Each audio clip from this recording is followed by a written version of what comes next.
Adolescence, which is the hit Netflix show, which lots of our listeners will have seen.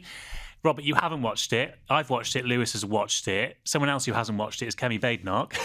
Yeah, I mean, I want to watch it. And, everybody tells me it's absolutely essential viewing at the moment, that it's not only having a big impact culturally, but politically. I mean, I was struck earlier this week that the Prime Minister wanted to talk about the importance of it. And as he welcomed, you'll have seen it. You can judge whether or not this is going to be helpful if it's shown in schools. But Netflix has, announced that it was going to be provided free to all schools. Yeah. And, obviously the Prime Minister thinks this will help combat the kind of toxic misogyny that a lot of, boys and adolescents are picking up, which is, obviously deeply shocking. This is obviously a big phenomenon. Yeah, and talking of toxicity, it's also been weaponised by the anti-woke brigade, because people say, wrongly, that this drama is portrayed by a white boy who's the lead role, the boy who's accused of, or is actually convicted in the drama of killing a girl. Although he's white, the actor, it's based on a black kid who was also convicted of killing someone. Now, the writers have said that is not true. It's just not true. They didn't base it on any single person. But Kemi Badenoch has actually repeated this, hasn't she, Lewis? It just feels totally irrelevant whether it's a white or a black person. The programme is so powerful.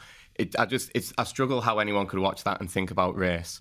And it's quite troubling that the leader of the opposition wants to talk about conspiracy theories rather than the issues that are raised in the programme. And I think, Keir Starmer's watched it. I know Bridget Phillipson's watched it because I interviewed her last week. It feels like the government's basing policy on this because of how powerful it is. So I just don't really see why the conspiracy even needs to be raised. Just to be clear, just tell us what she said. So she said that, from her understanding, it's been misportrayed because it's being based on. It's being portrayed by a white actor when actually it was a black person who committed the crime, even though, as I said, it isn't based on a true story. I mean, it's just sort of but it boggles the mind that she might want to convey that idea. I think she's seen these ideas raised on social media, and she's probably thought she can win quite a lot of support by voicing them. It must be where she gets most of her news from, you'd imagine, because it's only on social media that I've seen this conspiracy doing the rounds. So that must be where she picked it up from, unless she took a deliberate political decision to feed the conspiracy and that she thought it was good politically for her. The thing is, she hasn't watched it, so I feel like if she had have watched it, she might not feel those issues are worth raising, because the topics in the programme are so powerful and so relatable. We know these things are happening. We see these stories in the news all the time.